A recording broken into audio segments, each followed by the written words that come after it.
வணக்கம் மக்களே. தொடர்ந்து சூர்யாவால் அவமானம், அசிங்கப்படுறது இதெல்லாம் எல்லை மீறி போகுதுன்னு சொல்லி என்னுடைய ஃபேன்ஸ்ன்னு சொல்கிறத விட என்னுடைய தங்கச்சிங்க ரொம்ப டென்ஷன் ஆகுறாங்க. எதுக்குன்னே இந்த வாழ்க்கை, எதுக்குன்னே இந்த பொழப்பு, இவளுக்கு தான் எல்லாம் சம்பாரித்து கொடுக்குறீங்க, இவளுக்கு தான் காலையிலேருந்து நைட்டு வரைக்கும் வேலை ஆக்குறீங்க, இவ கூட தான் 24 மணி நேரமும் இருக்கீங்க. அப்படி இருந்தும் ஒரு 10 நிமிஷம் லைவ் நீங்கள் அட்வான்ஸாக போட்டுட்டீங்க. நேற்று ரொம்ப பேர் பார்க்கலன்னு நினைக்கிறேன். அவங்களுக்கு லேசாக ஒரு விளக்கம் சொல்லிக்கிறேன். அதாவது சிக்கா அண்ணா அஃபீஷியலில் நேற்று நைட்டு 10 மணிக்கு நான் லைவ் வந்தேன். 10 மணினா என்ன, 10 ஆயிடுச்சு லைவ் வர்றதுக்கு. இவ லைவ் போட்டுக்கிட்டு இருக்காளாம். 9 to 10க்கு இவ லைவ் போடுறேன்னு சொன்னவ கொஞ்சம் லேட் ஆகி போச்சு. 9:15க்கு போட்டிருக்கா. நான் என்ன பண்ணேன், 10 மணி வரைக்கும் இவ கூடயே உட்காந்து, இவ ஒரு ரூமில் இருந்தானா நான் ஒரு ரூமில் உட்காந்து இவளுக்கு பேடு கம்மட்டை பூரா அழிச்சிக்கிட்டு, கெட்ட வார்த்தையில் பூரா டெலீட் பண்ணிக்கிட்டு இவளுக்காகவே உட்காந்துருந்தேன். சரி, எனக்கும் கொஞ்சம் நேரம் பார்த்தேன், போர் அடிச்சிச்சு. நம்ம லைவை 10 மணிக்கு போடுறோம்னோம், மணி 10:15 ஆச்சு, இப்போவே லைவை ஸ்டார்ட் பண்ணிடுவோம் அப்படின்னு சொல்லிட்டு தான் சரின்னு சொல்லி லைவை ஆரம்பித்தேன். லைவு போட்டால் இவளுக்கு என்ன, ஏன் ஒரு 10 நிமிஷம் நான் தான் முன்னால் போட்டால் என்ன, பிந்தி போட்டால் என்ன, உடனே அங்கேருந்து வந்துக்கிட்டு நீ எப்படி நான் லைவ் போடுற நேரத்தில் ஊடால நீ லைவ் போடலாம், நீ எப்படி என் லைவை நீ கெடுக்கலாம், ஏன் நீ 10 நிமிஷம் முன்னாலேயே போட்ட, நான் முடித்ததுக்கப்புறம் நீ போட வேண்டியது தானே, பேடு கமெண்டையெல்லாம் யார் அளிப்பா அப்படின்னு சொல்லி என்கிட்ட ஒரே சண்டை. என்னைய நேற்றும் லைவில் அசிங்கப்படுத்தினான். எல்லாருமே பார்த்துக்கிட்டு இருந்தீங்க. முந்தா நாளும் அசிங்கப்படுத்தினான். இதுக்கு தான் நான் அந்த வீட்டில் வச்சு லைவே போடுறதில்ல. எந்த வீட்டில் வச்சு போட்டாலும் அதுதான். சுமி கூடயும் லைவ் போட மாட்டேன். சூர்யா வீட்டில் வச்சு உட்காந்து லைவ் போடுறது தப்பு. ரெண்டாவது என் வீட்டில் தான் உட்காந்து, எங்கள் அம்மா வீட்டில் உட்காந்து போட்டால் தான் எனக்கு மரியாதை, நானும் ஜாலியாக கலகலப்பாக பேச முடியும்னு சொல்லி எல்லாத்துக்குமே தெரியும். நேற்று என்ன பெரிய ஒரு 10 நிமிஷம் நான் முன்னால் லைவ் போட்டதுனால உனக்கு என்ன குடிமொழி போயிடுச்சு நான் கேட்குறேன். நான் அந்த லைவில் போட்டாலுமே அந்த காசையும் நீ தான் வாங்கி திங்க போகிற, நீ தான் நெப்பிக்கிற போகிற எல்லாத்தையும். இதே நான் ஒன்று சொல்லவா, 6 மணி லைவு நான் போடுறேன்ல, 6 மணி லைவ் போட்டால் எனக்கு வர்ற வியூஸை விட 30K 25K வருது. இதை விட நான் 9 மணிக்கு லைவ் போட்டேன்னு வைங்களேன், காரணம் சொல்கிறேன் கேட்டுக்கோங்க. 6 மணிக்கு லைவ் போட்டால் எல்லா பேருமே ஆஃபீஸ் முடிஞ்சு, இல்லைனா வீட்டு வேலை பார்க்குறவங்க இவங்களால நிறையா பேர்னால பார்க்க முடியாது லைவை. நிறையா பேர் அது பீக் ஹவர்ஸ், அதனால் பார்க்குறதுக்கு வாய்ப்பு இல்லை. ஆனால் அதே 9 மணிக்கு போட்டேன்னு வைங்களேன், எல்லா பேருமே ரிலாக்ஸாக இருப்பாங்க. அந்த நேரம் நான் லைவ் போட்டேன்னா எனக்கு வர்ற வரவேற்பு, வியூஸு எல்லாமே அதிகமாக இருக்கும். ஆனால் நான் உனக்காக, சரி நீ 9 மணிக்கு நீ லைவ் போடுறங்கிறதுக்காக அந்த லைவ் டயத்தையே நான் உனக்கு விட்டு கொடுத்துருக்கேன். விட்டு கொடுத்தேங்கிறத விட சரி விடு, அவள் ஒரு நேரம் போடுறா, நம்ம ஒரு நேரம் போடுறோம், இதில் எதுக்கு தேவையில்லாமல் இடைஞ்சல் கொடுத்துக்கிட்டு இருக்கணுங்கிறதுக்காக தான் நான் 9 மணிக்கு வரலை.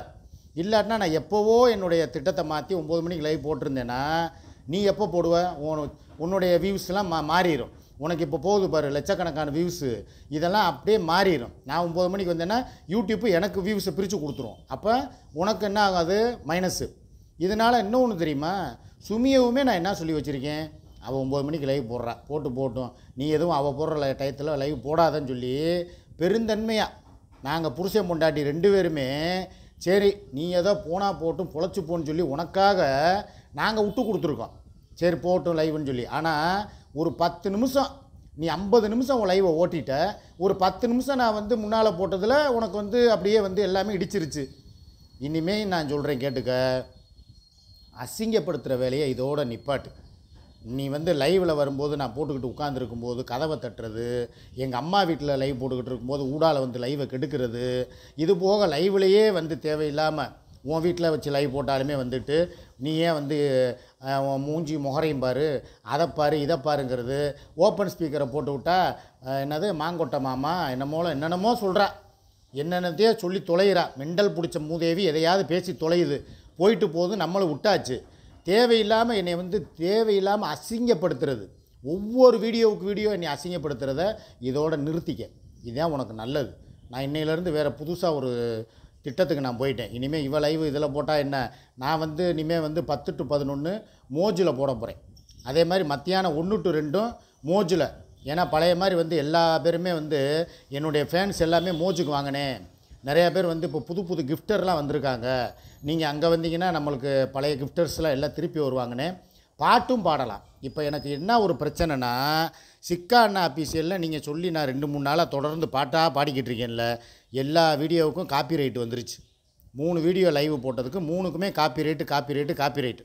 ஸோ இதில் பாடுறது இனிமேல் நல்லதுக்கு இல்லை. ஏன்னா மானிட்டேஷன் வந்தாலும் வரலனாலும் காப்பிரைட் ஆயிருச்சுன்னா வீடியோ போட்டால் அது கஷ்டம். அதனால் காப்பிரைட் வர்றதுனால இனி நான் என்ன பண்ண போகிறேன், மோஜில் பாட போகிறேன்.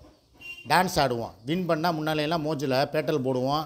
வின் பண்ணால் டான்ஸ் ஆடுவேன். ரஜினி பாட்டுக்கு ஆடுவேன், குத்துப்பாட்டு ஆடுவேன், இல்லைன்னா பாட்டாக பாடுவேன். ஒரு காப்பிரைட் வராது, எதுவும் வராது. அதனால் நான் என்ன இப்போ இன்னையிலேருந்து நான் முடிவு எடுத்திருக்கேன்னா, மோஜ் MOJ மோஜ் அப்படிங்கிற ஆப்பில் என்னுடைய லைவ் மதியானம் 1 to 2 ஒரு லைவு, அதே மாதிரி 10 to 11 நைட்டு ஒரு லைவு, 2 லைவு நான் கண்டிப்பாக போட போகிறேன். அதை வந்து மத்தியான லைவில் நீங்கள் சொல்லுங்கள். 1 மணிக்கு நான் லைவ் போடுறேன்ல, அதில் சொல்லுங்கள் 9 to 10 போடுவோமா. ஏன்னா சூர்யா போடுறது 9 to 10 யூடியூப் லைவு, நான் போட போகிறது மோஜ் லைவு. அதே மாதிரி சுமியவும் மோஜில் லைவ் போட சொல்ல போகிறேன். ஏன்னா அவங்களும் வந்து மோஜ் அவங்களுக்கும் லைவ் இருக்குது. நாங்கள் 2 பேரும் பேட்டல் போட போகிறோம். சுமியும் நானும் பேட்டல் போட போகிறோம். முடிஞ்சால் சூர்யா நீயும் வேணும்னாலும் வா, மோஜில் வந்து நீயும் லைவுக்கு வா, நீயும் பேட்டல் போடு. இது வந்து ஒரு போட்டியாகவே வச்சுக்கிடுவோம். நீயும் சுமிக்கும் உனக்கும் சுமிக்கும் போட்டி வைப்போம், இல்லை உனக்கும் எனக்கும் போட்டி வைப்போம், இல்லை எனக்கும் சுமிக்கும் போட்டி வைப்போம். எதுனாலும் பேட்டலில் வா, கிஃப்ட்டு போடுறதில்ல அதை பார்த்துக்குருவோம். ரைட்டா?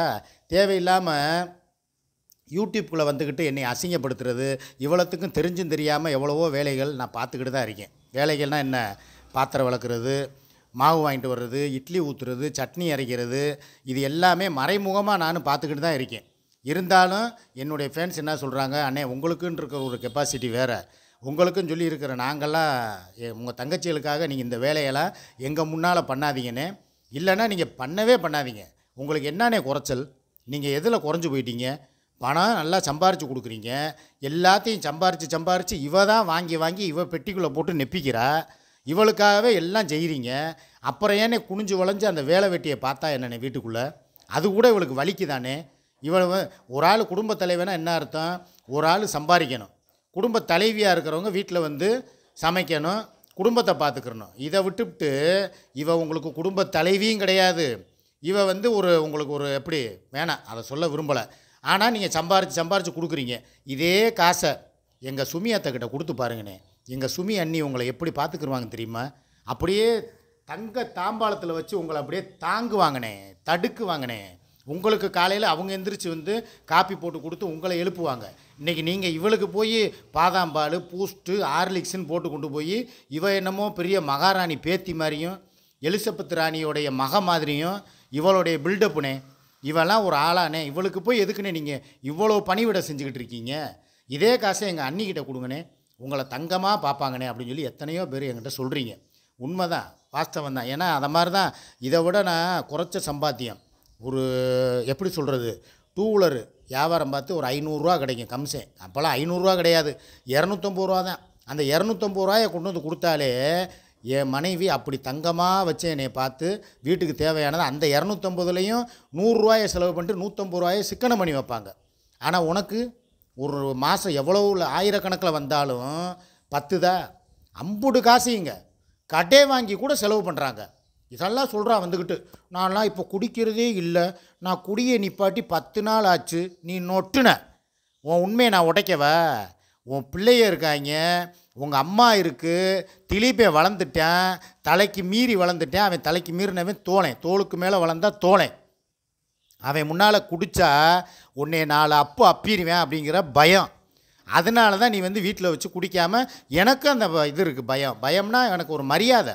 அவன் நாளைக்கு ஒரு வார்த்தையை விட்டுட்டானா, ஏதாவது ஒரு வார்த்தையை ஏதோ வாடா போடானோ, இல்லை வந்து ஏயா உனக்கெல்லாம் அறிவு இல்லையா, குடிக்கிறதா இருந்தால் நீ மாத்திரம் போய் பாரில் போய் குடியா, அதை விட்டுட்டு வீட்டில் உட்காந்துக்கிட்டு எப்படியா நீங்கள் 2 பேரும் இப்படி குடிக்கிறீங்க, கூத்தடிக்கிறீங்க, கும்மாளம் போடுறீங்கன்னு அவன் வாயிலிருந்து ஏதாவது ஒரு வார்த்தை வந்துருமே.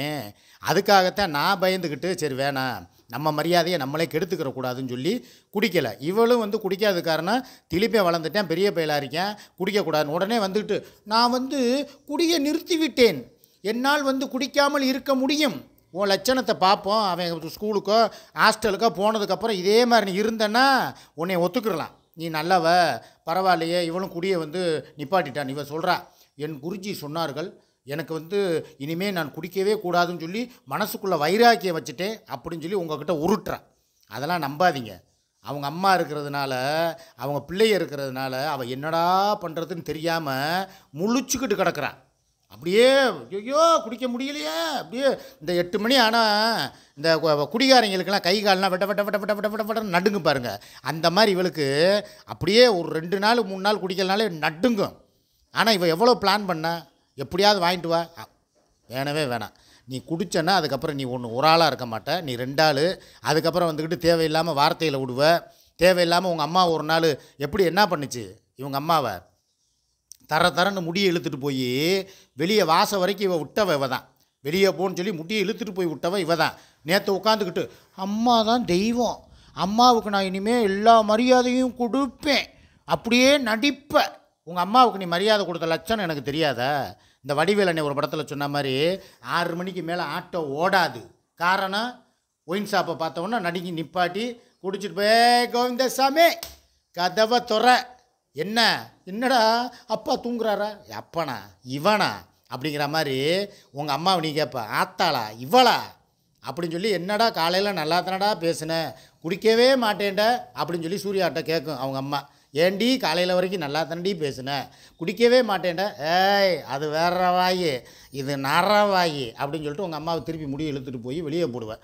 நேற்று லைவில் நடிக்கிற அப்படியே அம்மாவுக்கு நான் வந்து சிக்காதான் அவங்க அம்மாவை வந்து கவனிக்காமல் விட்டுட்டாரு, அவங்க அம்மா பாவம் இப்போ அழுகிறாரு நோகுறாரு, நான் எங்கள் அம்மா இருக்கும்போதே எங்கள் அம்மாவை நல்லா பார்த்துக்கிடுவேன், எங்கள் அம்மாவுக்கு நான் எல்லாம் பண்ணுவேன், என்னத்தை நீ எல்லாம் பண்ணினேன், கட்டில் வாங்கி போட்டது மெத்தை வாங்கி போட்டது கடனில் வாங்கி போட்டிருக்க, 1 மாதம் யூடியூப் காசை ஒழுங்காக வந்து இந்த மாதம் முடிகிற வரைக்கும் 30ஆம் தேதி இன்னும் வரலை, இன்றைக்கி தான் தேதி 21 ஆகுது, அதுக்குள்ளேயே முடிச்சு கட்டிட்டு 5000 ரூபாங்க ஒரு ஆள்கிட்ட கைமாத்து வாங்கி அந்த கட்டளையும் மெத்தையும் வாங்கியிருக்கா. அது எனக்கு தெரியும். என்கிட்ட கேட்டா, என்கிட்டலாம் காசு இல்லைப்பா, நான் இன்னும் 30ஆம் தேதி வரைக்கும் இன்னும் 9 நாள் கிடக்கு, நான் வந்து என் குடும்பத்தையும் பார்க்கணும், உனக்கும் அப்பப்போ ஜிலேபி கண்டா குடல் வாங்கணும்ப இல்லை குந்தாணி வாங்கணும்ப, எனக்கிட்ட காசு இருக்கிறதே கம்மி தான், நானே ஓப்பனாக சொல்கிறேன், இன்னும் ஒரு 6000 ரூபா 7000 ரூபா வச்சுருக்கேன், இதை வச்சு தான் நான் வந்து 30ஆம் தேதி வரைக்கும் ஓட்டணும், என்கிட்ட இல்லைன்ட்டு உடனே ஒரு ஃபோனை போட்டு எனக்கு 5000 ரூபா உடனே வேணும் போடுன்னு சொல்லி நின்ற நேரத்துக்கு போய் அந்த கட்டளையும் அந்த இதையும் வாங்கி போட்டுட்டு அப்படியே படுத்துக்கிட்டாங்க நல்லா ஜாலியாக. அவங்க அம்மா பெர்மனெண்ட்டாக இங்கே தான் டேரா போட போகுது, கிளப்பி விட்றதா இருந்தால் நேத்தம்தானால கிளப்பி விட்ருப்பா வந்தவொடனே சண்டையை போட்டு. அப்போ உங்கள் அம்மாவை வந்து பார்க்கணும், குடும்பத்தோடு நீங்கள் மாத்திரம் சந்தோஷமாக ஒரு கூட்டு கிளியாக ஒரு தோப்பு குயிலாகன்னு வாழணும், நான் மாத்திரம் அப்படியே அனாதையாக என் குடும்பத்தை என் பேரன் என் மகன் எல்லாத்தையும் விட்டுட்டு நீயே சரணாகதின்னு சொல்லி கிடக்கணும். இது எந்த வகையில் நியாயம்? நீ நல்லா யோசி மக்களே, நீங்களே சொல்லுங்கள், என் தங்கச்சிகளே சொல்லுங்கள். இவன் மாத்திரம் இவங்க அம்மா வீட்டுக்குள்ளே தண்ணி பூந்துருச்சான், அதனால் வீட்டில் வந்து பார்த்துக்கிறதுக்கு யாரும் இல்லையா, ஒத்தையில் கிடக்குறாங்களாம். வயசான அந்த அம்மாவே ஒத்தையில் இருக்குதுன்னு சொல்லி உனக்கு வருத்தறிக்கே, அங்கே என் பொண்டாட்டி ஒத்தையில் தானே கிடக்குறா, அவளுக்கும் யாரும் இல்லாமல் என் மையன் வேலைக்கு போயிடுறேன், சின்ன மையன் மெடிக்கல் வேலைக்கு போயிடுறேன், பார்த்துக்கிறதுக்கு ஆள் இல்லாமல் அவங்களே சமைச்சு அவங்களே சும்மா அந்த கல் கேமை விளாண்டுக்கிட்டு வாட்ஸ்அப்பில் குரூப் இருந்தால் தான் பிரச்சனைன்னு சொல்லி நான் தான் குரூப் அழிக்க சொன்னேன், அழிச்சிட்டாங்க. இப்போ உட்காந்துக்கிட்டு கல் கேம் விளாண்டுக்கிட்டு அவங்களுக்கு தேவையா சொல்லு? அப்போ அவங்க ஒத்தையாக இருக்கிறது இது இல்லை, என் குடும்பம் இப்படி பிரிஞ்சு அனாதையாக கிடக்கிறதுல உனக்கு இது வருத்தம் இல்லை. ஆனால் உன் குடும்பத்தை மாத்திரம் எல்லாம் ஒன்று சேர்த்து நீ உன் மகன் உன் சின்ன மகன் உங்கள் அம்மா எல்லா பேரும் நீங்கள் ஒத்துமையாக இருக்கணும். நீங்கள் அவங்க அம்மா அப்படியே கீழே படுத்தா அவங்க அம்மாவுக்கு நோகு தான். உடனே ஒரு கட்லு உடனே மெத்தை வாங்கி போட்டு நல்லா ஆத்தாளுக்கு பேனை போட்டு நடுவில் படுக்க போட்டு நல்லா குழு குழு குழுக்குன்னு அப்படியே மலைக்கு எதுக்கும் நீ அடங்குறியா? உங்கள் அம்மாவும் கூலிங்காக இருக்கணும், நீயும் அடங்குறியா? இவ்வளோ மழையிலங்க நான் கேட்குறேங்க, மதுரையே மழை பெஞ்சு கொடைக்கானல் மாதிரி இருக்குங்க, இந்த மலையிலையும் ஏசி. ஒரு படத்தில் உன்னிடத்தை எண்ணெய் கொடுத்தேன் படத்தில் இவர் பண்ணுவார் பாருங்கள் ரமேஷ் கண்ணே, எக்ஸ்கியூஸ் மீ அந்த ஏசியை ஒரு பாயிண்ட் கூட்டி வைங்க அப்படிம்பார்ல, அந்த மாதிரி ஏசியை வந்து நேற்று வந்து எப்பயும் 24 இருக்கும், நேற்று 20 வச்சுட்டு படுக்கிறான்.